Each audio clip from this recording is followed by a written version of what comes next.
Allen & Company wishes OOIDA and all members a safe, healthy, and joyous holiday season.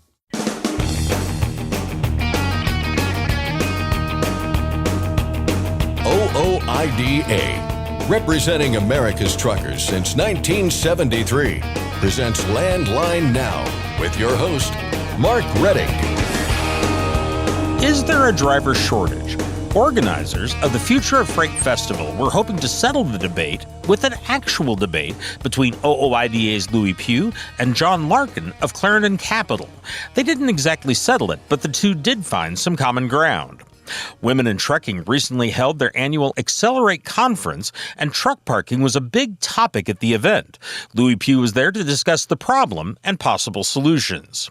For years, OOIDA has pushed for real enforcement of the existing broker transparency regulation. The association is now pushing for a new regulation to finally give truckers the information they have a right to. Now we have the next chapter in that story. And finally, President-elect Trump this week named his pick to head the Department of Transportation. So what does that mean in terms of where the DOT and the FMCSA may be headed and how it will affect you? We'll explain. And now, here's Scott Thompson. Thanks, Mark. We'll spend a little time over the next several minutes talking about the driver shortage narrative. Despite evidence to the contrary, it's a narrative that continues to be told in some circles, often to a wide audience. The subject up for debate on the main stage of the Future of Freight Festival in Chattanooga, Tennessee, Thursday morning, moderated by Tim Dooner, the host of the FreightWaves podcast, What the Truck. We're going to settle the driver shortage debate today. It's about time we finally got to write the book on this, close it down. We got two great guests here to help us settle this thing. On one side, OOIDA Executive Vice President Lewie Pugh, arguing that there is no driver shortage in the trucking industry. We've been hearing this myth for 40 years, ever since deregulation. Why? Because motor carriers have created a huge business model on the churn. On the other side, John Larkin, strategic advisor for Clarendon Capital, who started off actually agreeing with Pugh. I would tell you that right this instant, there is not a driver shortage because the industry has cultivated different sources of drivers. Larkin followed that with the trucking industry's outreach efforts, which have expanded the base of the workforce, then went on to say that the problem is less a driver shortage issue and more a retention issue. We've had some excess supply, but there's a very good chance in 2025 and 2026 that we'll get the economy rolling again. Freight will start to pick up. We've got the nearshoring phenomenon. We've got the manufacturing automation phenomenon. And I think that will drive a lot more freight and will tighten up supply and demand, at which point the big carriers will, as they have in the past, struggle to recruit and retain, emphasis on retain, drivers. There's one company that shall go nameless that I'm aware of that for quite a long time had a driver turnover ratio in the 250 to 275% range. How you can make money with that kind of ridiculous turnover is beyond me. But I would tell you there is definitely a shortage even today of adequate market clearing pay and benefits for drivers, and we can thank the shippers for that, who beat down prices and make it uneconomical for carriers to survive if they pay their drivers what they're worth. We need higher driver pay, there's no question about it. On that point, Larkin and Pugh see eye to eye. We have a driver turnover problem. Over 90% turnover in the long-haul trucking industry. That means there's carriers out there operating far over 100% turnover. Now, as we look at our own businesses, how could we survive if we're overturning over 100% of our staff? It's crazy. But we continue to do this. Why? Because it brings down wages, it keeps costs low, and that's the model. That's what trucking companies want to do. If you think there's a shortage, then you explain to me why there's 400,000 plus new CDLs issued in this country every single solitary year. Over 400,000. Where do all these people go? We hear 60,000, 100,000. We hear these shortage numbers. Well, we're getting 400,000 people plus. So again, you tell me, where do they go? The numbers are a point of contention. ATA pushes them out, but doesn't provide much by way of specifics as to how they come up with the numbers, something Dooner brought up to Larkin on Thursday. The ATA themselves have revised their perpetual driver shortage number. In fact, they've drawn it down over the past 3 years from 81,000 to 78,000 to 60,000. Do you think it's going to go down even further? Because you said, how do you defend the number? Where does the ATA even derive this from? Well, it's like any other forecast. It's based on a whole bunch of assumptions, and you can question probably every one of the assumptions that goes into that analysis. I think right now, most trucking companies are fully seated. You've seen a lot of fleets downsize, actually, over the last couple of years, especially the big ones. To the extent they have kept their fleets the same size, they've moved irregular route truckload equipment into dedicated operations and shorter haul operations. But I think at the end of the day, that 60,000 number, if it's just directionally correct, will go up when supply and demand tightens again, because there will be other jobs available in manufacturing and distribution.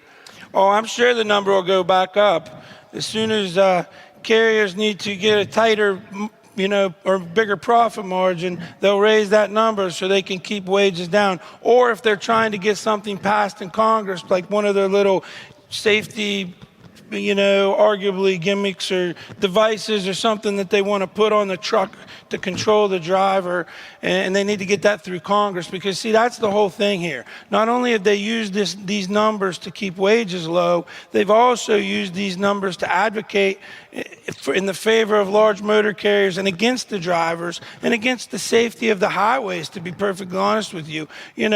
Why does it take 1,600 hours to cut hair in the state of Missouri, but yet you can get a CDL in 24 hours? Why is that? Because it's expensive to invest in a driver. It costs some money to train them properly how to do that job. And we don't have time for that. Let's put some AEBs and an ELD in the truck and a camera on them and everything else that we can do to mitigate our risk as a carrier, put it all on that driver, so when something goes sideways, the driver's the one who has to pay the price. The debate was notable in who wasn't there.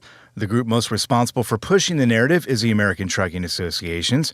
FreightWaves founder and CEO Craig Fuller invited ATA multiple times to participate in Thursday's debate. He even offered to donate $50,000 to charity if they accepted. But Fuller says ATA ignored each and every one of those requests, and Pugh pounced on that. They're the ones who perpetuated this myth for the last 40 years, them. And guess what? When you ask them how they come up with this, they never want to show the data. And they're not even here. Larkin, in his closing statement, said the dynamics within the trucking industry are complicated. Pugh, in his, respectfully disagreed, noting that the solution to a lot of the problems is right in front of everyone's noses. I don't think it is complicated. I think it's really simple. Treat truckers like you want to be treated. Yeah, you need to educate your shippers and all these things. Pay them. Treat them as an asset, not a commodity. For Landline Now, I'm Scott Thompson. Mark, back to you. Thanks, Scott. Congratulations to Michael Ian McPherson of Port Dover, Ontario. He's received the OOIDA Safe Driving Award for 28 years of safe, accident-free driving. That's the equivalent of a car driver going 210 years without causing a single accident. Starting December 3rd, Marty Ellis and OOIDA's tour truck, The Spirit of the American Trucker, will be at the Quick Start in Stewart, Iowa. That's located at Exit 93 on Interstate 80. Stop in, say hi to Marty, and join OOIDA for a $10 discount. Next, OOIDA's Lewie Pugh talks truck parking. I'm Mark Reddick, and this is Landline Now. Thanks for listening. Be sure to like and subscribe. If you want more content, go to landline.media to get updated news, information, and archived editions of our show. Once again, that's landline.media. Running on ultra-low sulfur diesel? Stay protected this winter with Howe's Diesel Treat and Diesel Lifeline. Steer clear of gel and ice with North America's #1 trusted brand. Find Howe's products nationwide at select retailers, auto parts stores, truck stops, and on Amazon.com. When it's time to overhaul your truck engine, help protect it by insisting on a genuine Vibertech TVD crankshaft damper. Heavy duty, absolute premium quality, and they're made right here in the USA. Find a dealer at vibertechtvd.com. Truckdown.com. Whenever you have a breakdown, you need Truckdown.com. 24/7 access to 40,000 verified heavy-duty repair vendors nationwide. Truck revived. Deliveries thrive. Truckdown.com.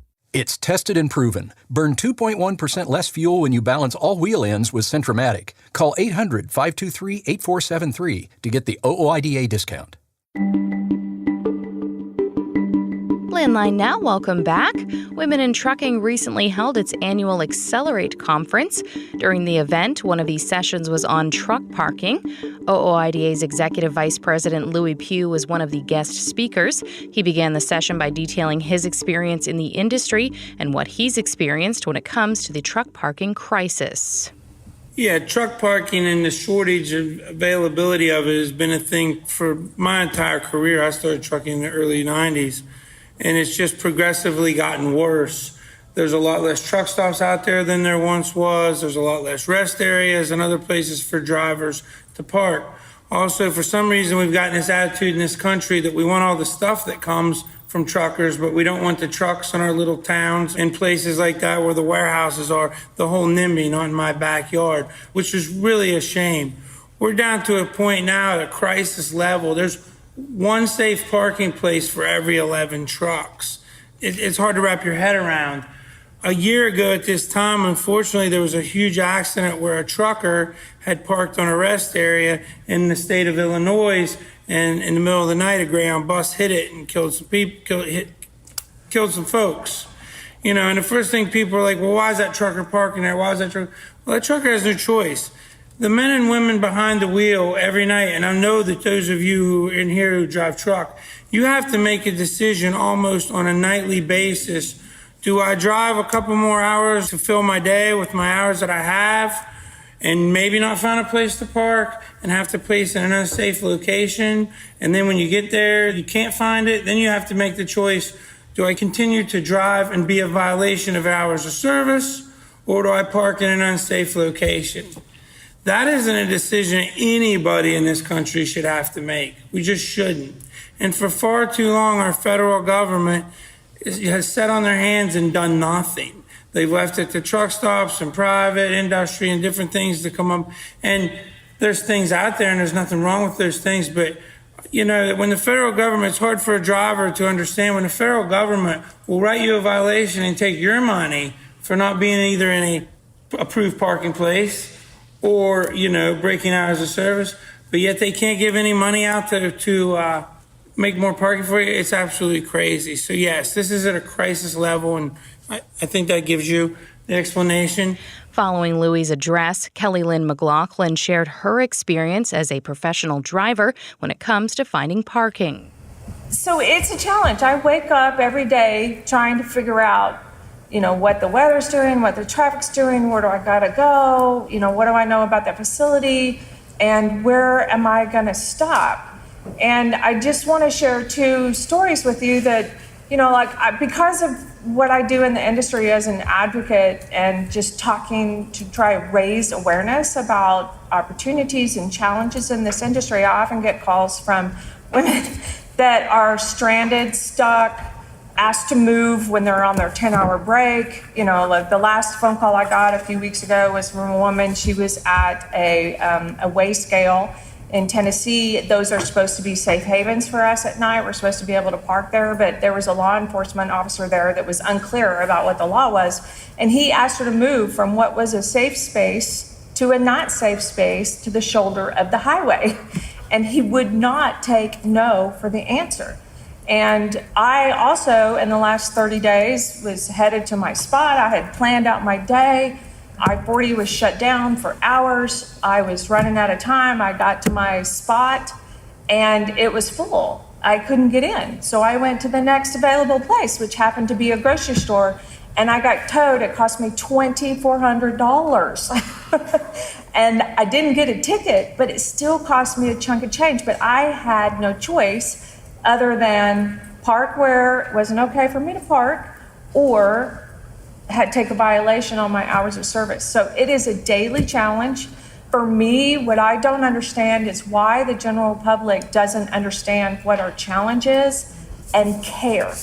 And like Lewie said, they want our products, they want our deliveries, but city council members, city planners, architects, industrial builders are not planning in spaces for us to stage and to do our overnight parking. They don't understand that we will spend our money in those communities. If we have the opportunity to spend the night, we will go shopping, we will eat, we will visit our family, we'll use Uber services. But instead, they are banning truck parking in many communities, and it's a crisis. The pay-for-parking model was discussed during the session, and McLaughlin detailed how that works and how much it can cost. Even though we all know, everybody in this room knows truck parking is an issue, many of you that are not drivers may not know how much it costs to have an available, paid-for, guaranteed spot. Drivers, we use those spots regularly. We prefer to use our loyalty points to do it because it doesn't cost us any money. But most carriers do not reimburse us for parking costs. And if you're on the East Coast, I paid as high as $35 a night to park on the East Coast. It might only cost me $15 in the Midwest. There are some places that you can actually pay for by the hour, but I don't get reimbursed for that. In this chain of all of the people that are in this trucking industry, I'm the one that can least afford these costs. Truckers don't make enough money to pay for parking, and companies are not paying for it. Now, the large companies, sometimes they will build yards, they'll rent yards, they'll try and find ways to accommodate their drivers. But there are 3.5 million of them. What, 350,000 are owner-operators, maybe? 400,000? At least. Yeah. Nobody really knows. That's a business expense for them. It's just money out of their pocket. It is incredibly expensive. And what I want from a truck stop or a place to stop, I want it to be available. I want it to be safe. I want it to be in a community. I want to be able to have access to the things that are on. I'm sorry. I know you're a truck stop. But I want to be in the community because there's things I need to do on my 34-hour restart and even on my 10 hours that sometimes I can't do at a truck stop or on a ramp. I sat down with Lewie Pugh after the session to discuss how it came about and how it all went. Yes, they reached out to us a few weeks ago and invited me to come down and sit on a panel. And we agreed to do that. And so it was about truck parking and the lack thereof and what can be done to maybe fix it or how do we all fix it. And just generally it was myself along with the driver and a couple folks from pay for parking services and then a lady from the Truck Stops of America chain as well. And when you go into these panels, what kind of information, what are you bringing forward? I brought, of course, I had trucking background or driving background, so I was able to use that. But my main to be there was to speak for OOIDA and the association and kind of what we are doing, what we've been doing, what we continue to do in the future, how truckers, freight carriers and stuff, folks like that, what we can all be doing. And I guess I was also there to kind of tee up the problem, and because they start out by saying what truck parking problem is, how it's grown, and all that kind of stuff. But yeah, that was mainly I was there representing the association, speaking for the association. Now, like you mentioned, there was a driver, some people from the paid truck parking, Travel Centers of America. What was kind of everyone's message? Was it all similar, or did people have kind of different perspectives? Yeah, for the most, we all agree there's too many, there's plenty of shortage of parking out there. Drivers are forced to park in, unsafe places every night or risk breaking regulation if they continue to drive. Everybody understood that. I think everybody had their own little unique idea, of course, on how some of these things will work and fix. And I get it. They want to push their product or what they're offering. So I understand that. But as far as me, myself, I push is going to take us all. And I mean, I admit and I understand completely the whole pay for parking model sucks. And I didn't want to pay for parking, and hardly ever did I, maybe once or twice.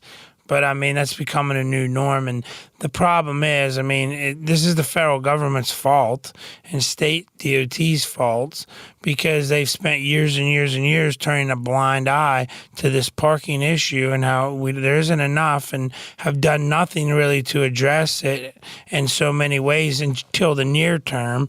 They closed rest areas, they've closed way stations, and they went out when, that's on them, and then on the private sector side, which there's not as many truck stops out there as there once was. A lot of truck stops went out of business in 2008, especially your mom and pop smaller stuff. And we've had more on the way. The real estate itself has become much more valuable for other things other than truck stops in some places as well. So that creates a problem. And again, those problems in the private, that's nobody's fault. But as far as the feds and the states and stuff not stepping up, and now it's kind of the feds, because even the states, I've been on some panels and we see there's some states out there adding parking and doing things. I mean, the state of Ohio just had a meeting with them a couple of weeks ago, and the governor, he wants parking now. He's telling his planners they're scrambling to try to come up with quick ways. And, the problem with all this is a lot of this stuff doesn't happen quickly either, because you have to do studies and you have to have the land and you have to make sure you're not killing a caterpillar or, whatever, some sort of blade of grass. And so we have to get through this stuff. So, even if a project's approved, it takes a long time to get it up and running. Parking's also very expensive. I talked to some people, on new construction, they're $85,000 per space. Wow. That's a lot of money, for pavement. When they're building, and you got to figure everything into that. That's not only just the pavement and the paint for the lines, but that's the building and the restrooms or showers or whatever amenities they have. So, and I mean, you have to understand people are going to have to, if people are going to offer parking, and that's really the only thing they offer, they're going to have to figure out a way to be paid for that and to get their money back, or they're not going to do it. Yeah. Now, at the conference, Women in Trucking, I know there's some drivers there. It's a lot of kind of on the business side of things. What was kind of the goal in teaching them about this issue? My goal was just to, because a lot of people, my first goal was just remind people we got to advocate, get behind and get push. But also to remind drivers, and I say this a lot, you need to go to your own local places, because the NIMBYs of the world, they're not in my backyard people, that's a big hurdle as well. So as a trucker, you need to be paying attention to when they're coming to your area or your city or your whatever. They're talking about either banning trucks or when to put trucks, and make sure you go to these public meetings if you can, because here's the problem we have. If most of us don't have problems parking in our own states. It's 2 states away or a state away. Well, we can't go to those meetings, or you can, but they really don't care because you don't vote for them. So it's kind of one of these things where you have to do this to help your fellow trucker 2 states away, and your fellow trucker needs to do it to help you. And, we're all in this together. So, the more of us who are united, the more people join OOIDA and get behind the same message. That's how we really get things done. Now, I know you take a lot of experience on this parking crisis there. Did you learn anything? Did you take anything back with you? Yeah, I guess, I learned more about the for pay models and kind of how they worked, and that was kind of interesting, Again, I'm not saying I'm not a fan, but again, it's a necessary evil, but unfortunately, and it's really sad how many fleets won't pay for their fleet drivers paid parking as well, and there was a lot of that talked about there too. If you're in the truck and you got a driver in it, you probably should be paying for that driver if they have to park somewhere. All right, Lewie, thank you so much. Thank you. It's always a pleasure, and be safe out there, truckers. For Landline Now, I'm Ashley Blackford. Stay tuned for more after this. Are you tired of the IRS following you around like a dark cloud? Call 888-557-4020 and get your life back. At Truck Stop, we built a better load board for carriers like you. Sign up today and access over 600,000 loads on the most trusted online load board. Learn why the best in the business rely on Truckstop to make more money and start driving your profit today.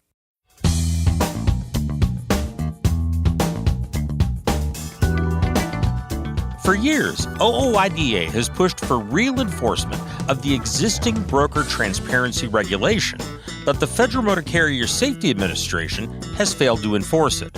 So the association pushed for a new regulation that would finally give truckers the information they already have a right to. Now, we have the next chapter in that story.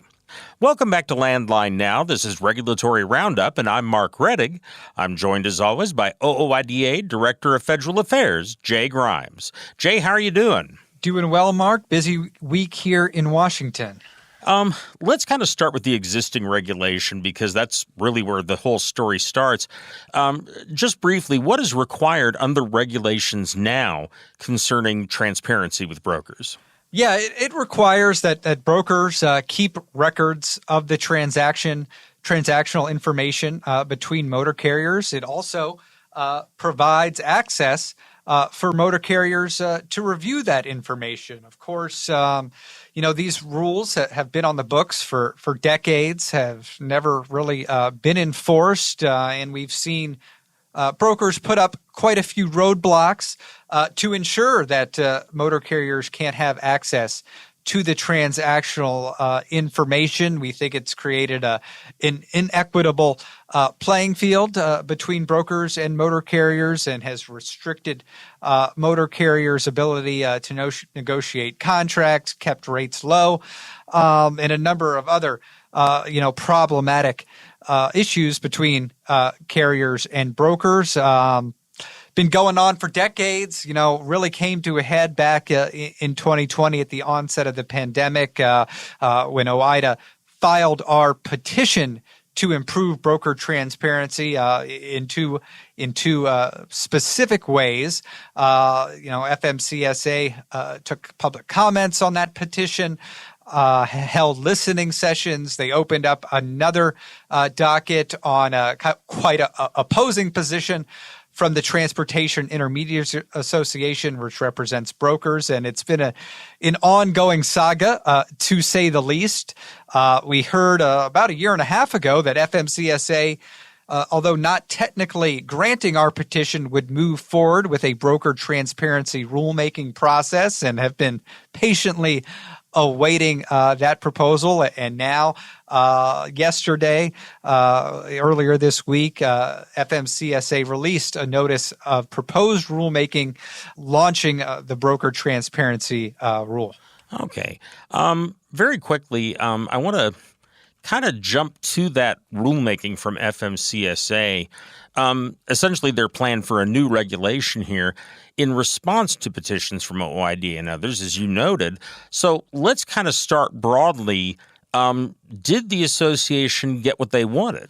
Not exactly. And certainly, and we'll get into it more, on the one provision to require that transactional information be transmitted automatically within a 48-hour period after the contractual process has been completed. I think FMCSA did pretty close with what they proposed on ensuring that brokers were prohibited from including waivers to access transactional information. I think FMCSA avoided granting that one, mainly for a few reasons, which we can get into as well. But FMCSA has proposed 4 specific provisions to improve broker transparency, and I really think it sets up an opportunity to shift regulatory accountability, regulatory obligation, I think is how the agency has referred to it quite a bit here in this notice, back on the broker side. So it's really for the first time in decades an opportunity to hold brokers accountable and dutiful to incorporate broker transparency regulations. And certainly this is just a proposal at this stage, but I really do think it's a major opportunity to continue pressure on broker reform, and we're going to have a public comment period, which is going to allow not only OOIDA, but certainly anyone who's interested to provide their feedback and input on these 4 specific provisions, as well as some other questions that the agency would like feedback on. Well, let's go a little bit into the weeds here on the main points, these 4 particular provisions of the FMCSA proposed rule. And the first one, regarding the records that brokers have to keep, it was pretty interesting there to me. What would the rule require? Yeah, so the first provision would require brokers to keep their records in electronic format. And FMCSA notes that this would serve the purpose of broker transparency by making it easier for motor carriers and shippers to review broker records on request. And the key thing here, remotely, as compared to the current practices of some brokers responding to transparency requests by making only physical records available at their principal place of business. And FMCSA goes on to state that they believe that many brokers already maintain their records in an electronic format. And this speaks to one of the main concerns, one of the main loopholes that brokers use to keep their transactional information under wraps, where they will insist that a driver has to come to their principal place of business to review a hard copy of the transactional information. So you could have a driver on one side of the country and the broker says, no, you got to come out to California, Hawaii to review these records. Makes it very difficult for a motor carrier to follow up on that request. And we've seen brokers use this tactic to sidestep the intent of the 371.3 regulations. By making it all electronic and viewable remotely, that's going to eliminate that loophole if this rule is finalized. So we think that's going to be a major improvement there. Moving on to the second proposed provision, which would modernize and tailor the required contents of the records to better achieve broker transparency. FMCSA states that the current requirement makes a distinction between brokerage and non-brokerage services. FMCSA is going to eliminate that distinction and instead require that records contain for each shipment in the transaction all charges and payments connected to the shipment, which means description, amount, and date. So that's going to be another clarification. This amendment would ensure that parties have full visibility into the payments, fees, and charges associated with the transaction so they can resolve issues and disputes among themselves without resorting to costlier remedies like litigation. So again, I think that is going to create a level playing field, really open up access and the detail of the information that brokers are going to be required to provide. The third provision, as I understand it, deals kind of with the obligation to provide the records. Can you walk through what it specifically calls for and how it's different from the situation now? Yeah, the current regulation frames broker transparency requirement as a right given to the transaction parties to review the records, which means that carriers have a right, but it's not necessarily a right on the broker side. The proposed amendment would reframe broker transparency as a regulatory duty imposed on brokers to provide records to the transacting parties. So this is really the provision that kind of shifts the regulatory responsibility to the broker side of things, where they, a little more oomph behind the regulations to hold them accountable in providing the transactional information. Finally, this proposed regulation has a time limit in the fourth part. And I'm wondering if you can explain what it is and what it's aimed at accomplishing. Yeah, so the final provision would require brokers to provide the records required to be maintained under 371.3 within 48 hours when a party to the transaction requests those records. The provision is intended to ensure that the requesting party, in most cases it's going to be the motor carrier, receives the records in a timely manner to support the resolution of issues around service or payment. And kind of going back to our initial petition, we wanted that all transactions be automatically transmitted within a 48-hour period. This provision, it's not going to apply necessarily to every transaction, but it would set up that 48-hour period for anyone that requests that. So I think it achieves a lot of what we were hoping for in our initial petition in practice. Okay. Now, earlier on, you mentioned waivers. And the proposed regulation, of course, is supposed to make it easier for truckers to get access to these records.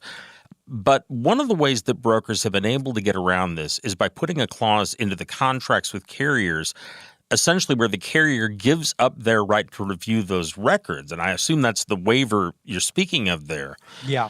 Does this proposed rule, in your mind, solve that problem? Not as much as we would like it to, and certainly does not meet what we had petitioned for. And kind of the agency, takes the position that they don't want to be involved in contract negotiations, and they kind of say, they don't think that they have the regulatory authority for placing restrictions on waiving the right to transparency. And they state that as a general principle, parties are permitted to waive any right unless Congress by statute specifically makes a right non-waivable.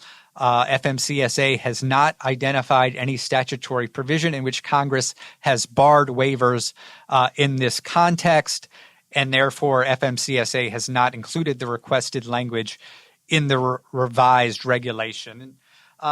So FMCSA is kind of using Congress as the reasons why they can't put restrictions on ensuring that brokers don't have the ability to waive access to transactions and include these waivers in contracts. So on the surface, kind of working through the proposal, brokers are still going to be, it seems like brokers are still going to be able to include these types of clauses and waivers in contracts. However, based on the four key provisions that we discussed, there's going to be a whole lot of leverage that motor carriers are going to have to kind of push back against that, or make sure that if they're engaging in contracts that they still have access to the transactional information based on that regulatory obligation that FMCSA is proposing. So it's not ideal, and I think there's still a little too much wiggle room on the broker side, but I think there's going to be a little kind of more tools in the toolbox for motor carriers to kind of dispute times when brokers try to insert these waivers. Jay, just a little over a minute left. How can people comment? Because as I understand it, the comment period has just opened. That's right. It's going to be a 60-day comment period that's going to run through January 21st.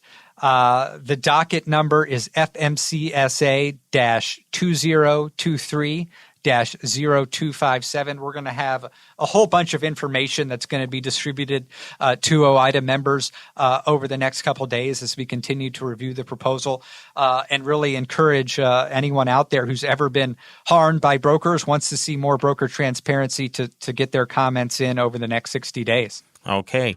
Jay, thank you very much for the information on this. And if you don't mind hanging around, we do have another topic I'd like to discuss just after we take a short break. I'll be here. Okay. I've been talking with OOIDA Director of Federal Affairs, Jay Grimes. And of course, folks, we will put that information that Jay just mentioned about how to comment on our website, landlinenow.com. We'll be back in just a moment with more news and information. I'm Mark Reddick, and this is Landline Now.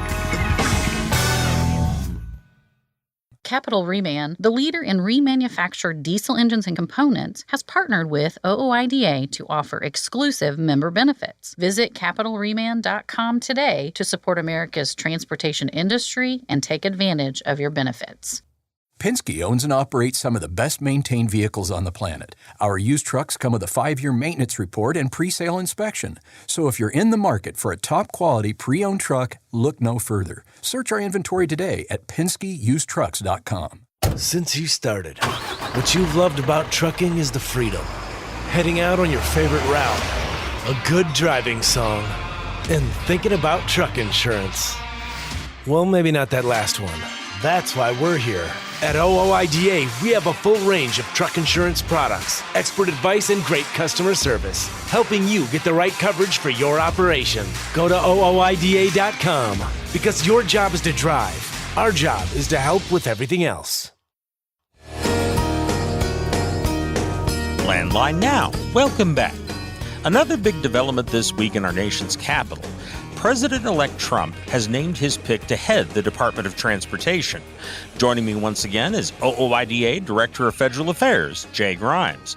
Jay, how are you doing? Doing all right here, Mark. Okay, so let's just get to the nitty-gritty. Who's the nominee and what can you tell us about him? Sean Duffy, a former Republican congressman from Wisconsin, has been picked to lead the U.S. Department of Transportation. President Trump nominated him earlier this week and kind of been taking some time to review his credentials and experience during his time in Congress when he served from 2011 to 2019. Mr. Duffy, his primary focus was on the Financial Services Committee, dealt with a lot of finance, economic issues. Certainly, was part of quite a bit of trucking legislation.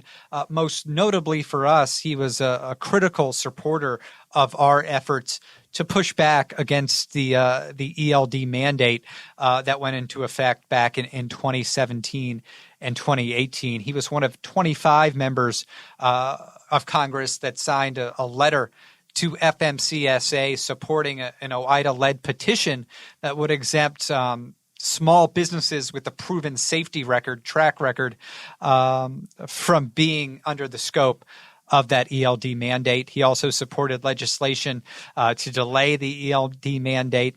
And of course, since leaving Congress, has been a contributor on Fox News, has done some work in the private sector as well, seems to have a pretty strong relationship with President Trump. I think we have not seen any red flags to his nomination, and on the record supporting his nomination. I think based on some of the reactions that we are starting to hear from senators on the Commerce, Science, and Transportation Committee, who will have a nomination hearing early next year, it seems like he will be on track to be nominated once all that formal Senate process takes place. I want to ask kind of a devil's advocate question on that front. I think we all know, having watched the news, that some people are being somewhat critical of some of President-elect Trump's choices for various cabinet posts. This one on the surface seems to be a little bit more of a traditional pick. Does it appear that this is a little bit more typical of cabinet nominations than perhaps some of them have been?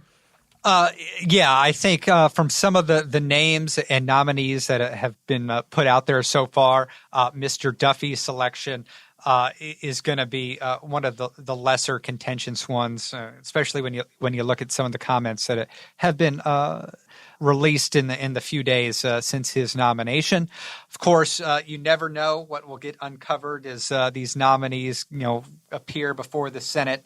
But from everything we've gathered so far, not a whole lot of controversy in former Congressman Duffy's background. I want to ask a little bit more about what he did in Congress. You mentioned a few things there, but are there particular key issues that he was a primary mover in? Certainly on the financial services side, he played a primary role. He was a subcommittee chairman for an insurance subcommittee there, dealing with financial services insurance, not the commercial trucking insurance that we primarily deal with. Kind of looking back on his track record on trucking specific issues, he has sided with some of the larger carriers on truck size and weight, supporting legislation to allow heavier trucks to operate on interstate highways. But for the most part, he wasn't an integral player on trucking issues. I think he's also co-sponsored EPA overreach legislation when he served in the House. And I think in some of the comments that we've heard so far, I think President Trump has noted he's going to really look for ways to reform DOT from a regulatory side of things. And obviously that was a main theme in President Trump's first term as president. We saw DOT take a number of actions on the regulatory reform side of things, withdrawing quite a few bit of pending rulemakings, and I think really picking their battles on when to push out new regulations, and really only did so with where there was a lot of industry support and it was common sense. Hours of service reform, I think, comes to the top of the list there. So I expect Congressman Duffy is going to bring those principles if he is confirmed at the head of DOT. So taking a look at all of that and certainly taking into account what President-elect Trump has said during his campaign and actions he took in his previous term, are there particular issues or regulations that you think might get pushed ahead, or some that you think will likely not be supported? I think primarily it's going to be some of the issues that we've seen kind of maybe build a little bit of momentum over the last 4 years that might get pushed back in terms of priorities, mainly the speed limiter proposal that FMCSA has put out there, somewhat pushed back on now and delayed quite a few times. I'm not expecting that to come to the forefront under the new administration, which is, I think a welcome sign for a lot of small business drivers. It's going to be interesting to kind of find out more, given kind of the lack of transportation background from Mr. Duffy, to kind of see, what he's going to take on. Certainly there's going to be a lot of technology issues that come to mind. I think President Trump and Mr. Duffy have both kind of looked at, improving travel across the board. So, that might be something where they don't touch on trucking as much, but kind of going to what we talked about last segment, broker reform is going to be, I think what we hope is going to be a critical priority. And now with the broker transparency proposal published, I think can be a kind of a good direction for the nominee to kind of take up if and when he takes office. OOIDA did issue a statement about the nomination written by President and CEO Todd Spencer. Can you tell us some of what he had to say about Representative Duffy? Yeah, really, supporting the nomination, congratulating Mr. Duffy, and really kind of finding common ground to improve the lives of small business truckers, expanding truck parking, fighting back against broker fraud, and pushing back against any speed limiter mandates. So, we're looking forward to working with Congressman Duffy and getting him up to speed on a lot of different trucking issues. But of course, we are looking at quite a while with everything else going on before this is likely to be considered by the Senate for confirmation. Yeah, so first half of next year, hopefully, the Senate Commerce Committee can take his nomination up soon after January 20th. But again, you never know how the wheels of the Senate will move. Okay. Well, Jay, it's interesting news and certainly some we're going to follow up on later. But in the meanwhile, thank you very much for all the information. Sure thing. I've been talking with OOIDA Director of Federal Affairs, Jay Grimes. And folks, obviously, these are important issues you want to make your voice heard on. So you should call the people who represent you in Congress. To call any member of Congress in the House or Senate, all you have to do is dial the U.S. Capitol switchboard. That phone number is 202-224-3121. Provide the operator your zip code, and they can connect you directly to the office of your senators or your U.S. congressman. Again, the phone number is 202-224-3121. And of course, you can also make contact with those lawmakers and get more information about the vital transportation issues under consideration in Washington, D.C. right now by using the website fightingfortruckers.com. Again, that website, fightingfortruckers.com. That's our program for today. Thank you very much for joining us. I'm Mark Rettig, and this is Landline Now.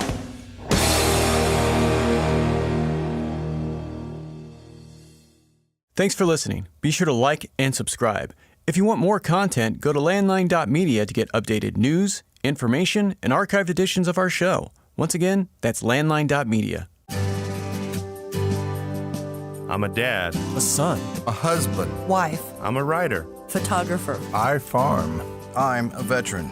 I love old cars, fishing, my kids, chrome, and I am a professional truck driver. And together we are OOIDA. OOIDA was founded by truckers to stand up and speak on behalf of truckers. We've done that by combining the individual voices of our members into a single, powerful voice. Protecting your interests, defending your rights. Join us! Make your voice heard. Join OOIDA, the Owner-Operator Independent Drivers Association. Call 1-800-444-5791 or visit OOIDA.com.